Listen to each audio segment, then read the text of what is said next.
Hello everybody, welcome back to the workshop. So in this video, I'm going to be showing you how to take and make and perform a glut weld. Now, that sounds like a really funny name for a weld, but it's a historical name. And what we're doing with this is basically, as you saw, I just nicked a bar of steel and I bent it at a right angle of 90 degrees.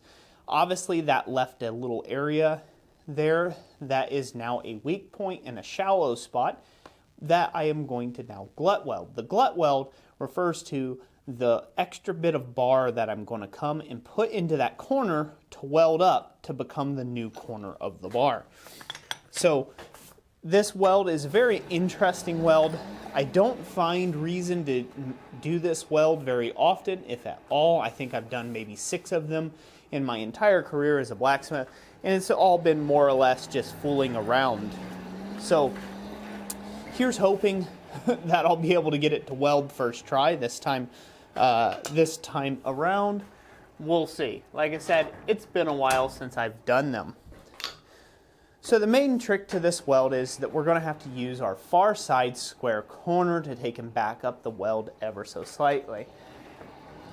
And then we're going to weld in this corner. This weld can be very handy for applications where you can't really upset excess material. It's just another to make a square corner.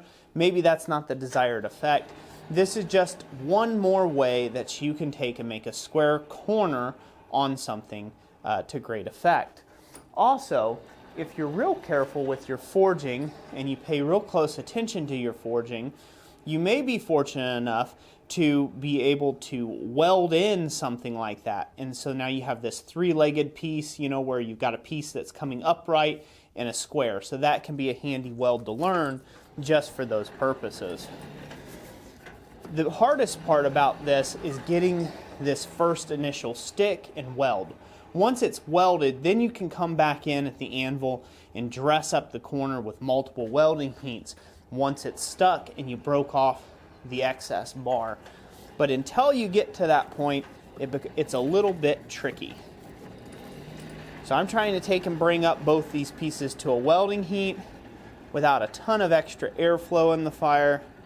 And we are almost there now where we're at. If my eyes are not deceiving me, they have done that in the past. And now we're going to bring out the weld. So I'm going to bring this out. I'm going to put the 90-degree down to where it's laying across the anvil like this. I'm going to bring the other piece in and set it in that crook or that corner, and I'm going to weld it in with some light hammer blows. So that is the ideal of it here. I'm going to try to bring it out and come around like this to the left. That way, when I set this down and I set that in there, I can come and hammer it like so. So we'll see how well this works. It's going to be a bit of a whole one of these things, but again, we'll try our best with it here and see how it goes.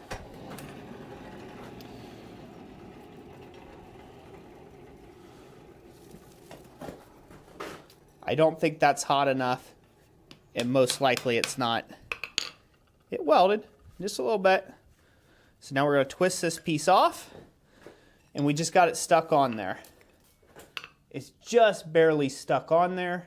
Hopefully you guys can see that. Now we're going to put it back in the fire ever so carefully,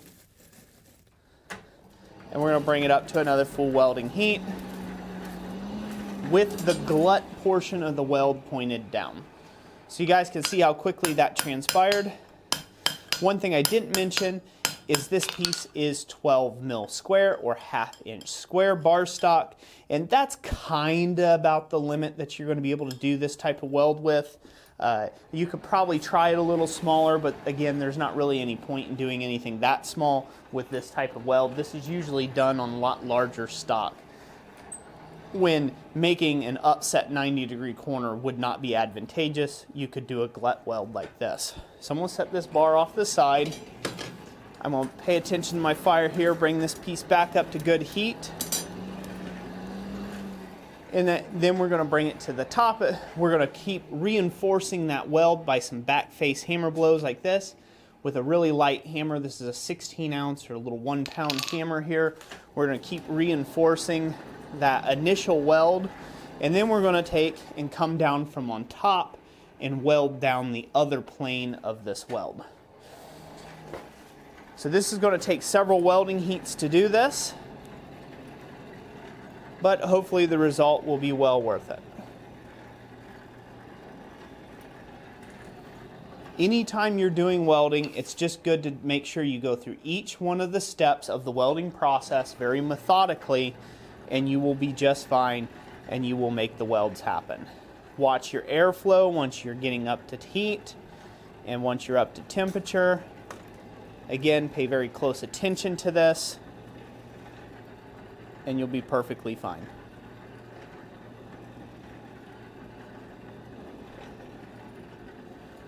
We're getting really close now.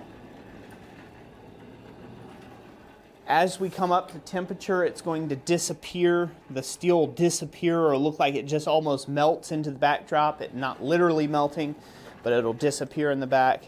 And now we've got enough air in this thing. Let's go ahead and pull it out.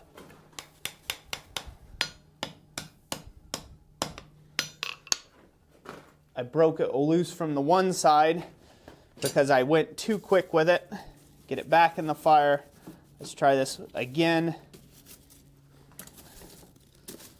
I thought I could get that extra bit, and I'm paying the price for it now. So get that fire raked up over there, that coke, and let's try this again. It's still stuck on the opposite end. It came real close to breaking off there. So this is something I want to be real careful of as I bring this thing back up to welding heat and get it welded in. Again, this is kind of a weird weld. You don't see these a whole lot. Most welds that you're seeing nowadays being performed in forge welding are just simple lap welds or scarfed lap welds. That's really basic welding, if you will. And then just stack welds or faggot welding, where you just build up a billet of material and everything's welded in one horizontal plane. If you want to up your welding game, however, I suggest that you learn these basic forge welds. And believe it or not, even though this is a little more advanced, this is still considered a basic or a fundamental forge welding practice, and it can really help you improve your skills and abilities out there. So I really suggest that you give that a try and practice. Practice, practice, practice. Practice always makes perfect.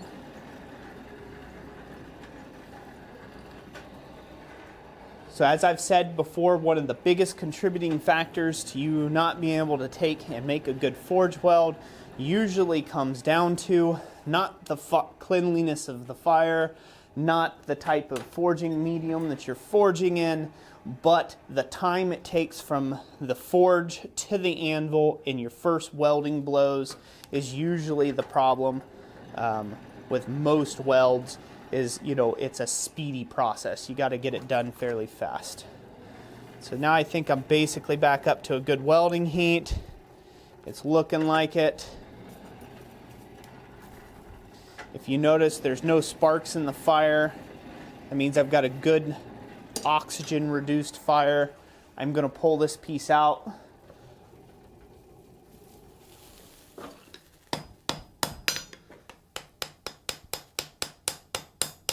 Just driving this thing into the corner.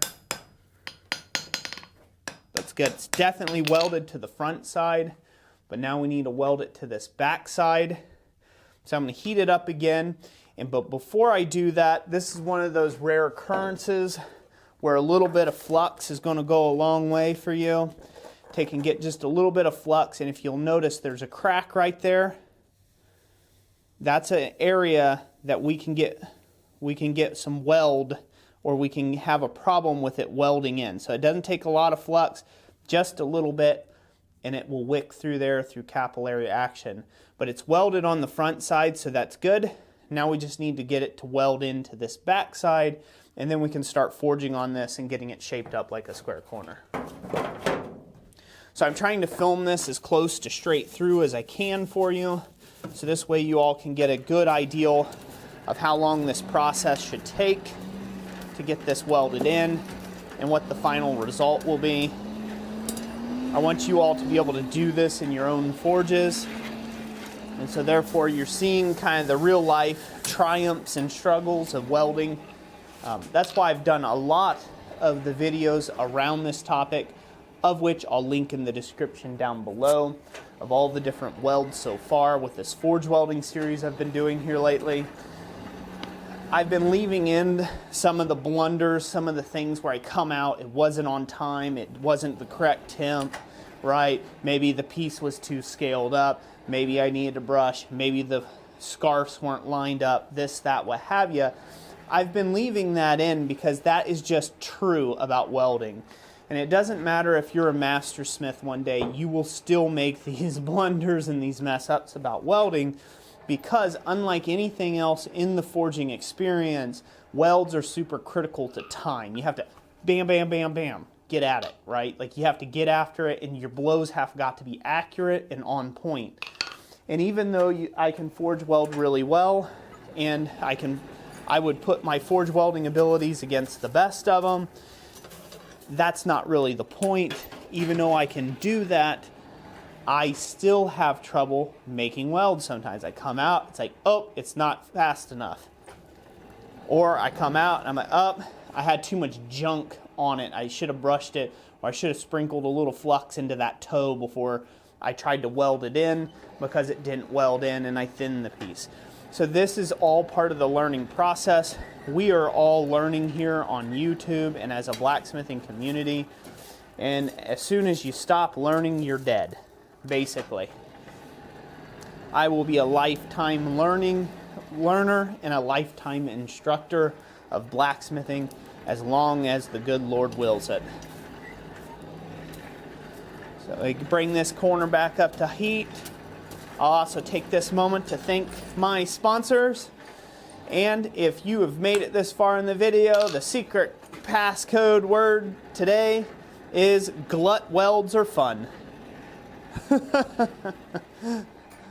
Or better yet, let's go with gluttonous welds. Gluttonous welds everywhere. Hashtag gluttonous welds. Alright, this is up to heat. Up and out and we go. Pull that into the other face.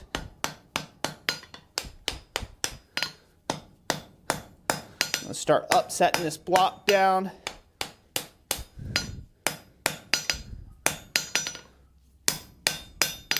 I'm going to take another welding heat on it, but now I've got that attached. So, stick that back in the fire and bring it up. Like I said, I've only done about 6 of these things. Again, all fooling around. It's not that handy of a weld, you know, for all intents and purposes, but it's a good one to know, because there might be that weird job someday that comes across your pike that you're like, now how am I going to do this? And this could come in handy for you.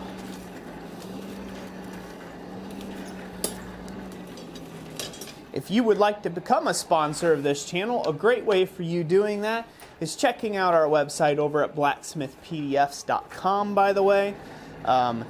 That's how we support these videos, is through your generous donations over there, buying power hammer plans or ebooks around blacksmithing business. Also, another great way of supporting it non-financially is just to hit the like button and share this with your friends if you found the video helpful. So I'll go ahead and get this going here. We're almost up to that full heat again. We'll start backing off the airflow a bit. And we're ready to bring it out. Weld it that way, weld it that way, weld it that way.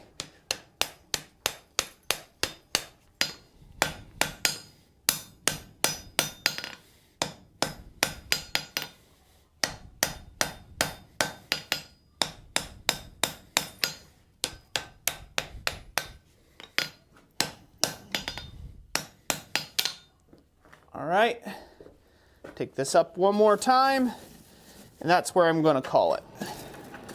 Bring it up to that last full welding heat before I call it all good. So now that we've got that really tack welded in good, we're going to go ahead and switch up to the larger hammer so we can do the shaping. And like I said, that's where I'm going to end the video.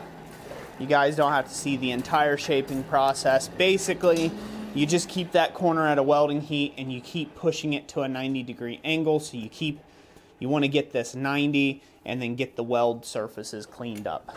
That's basically the end of story at that point. It's not, there's nothing else to do with it. There's no magic here once the weld's there. The main portion of the weld to get right is to take and have your bar set up so you can, your nick bar, the part that's going to go in, set up to where it goes into the corner, weld it, twist off the excess bit, put it back in the fire, bring it up to full welding heat, fully weld it into both planes, and continue going on about your business.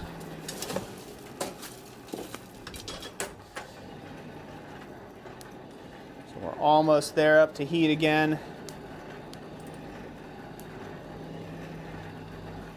And I'm going to come out with it. So, like I said, that's going to be it for today.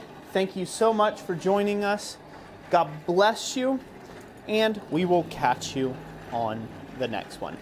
Thanks for watching.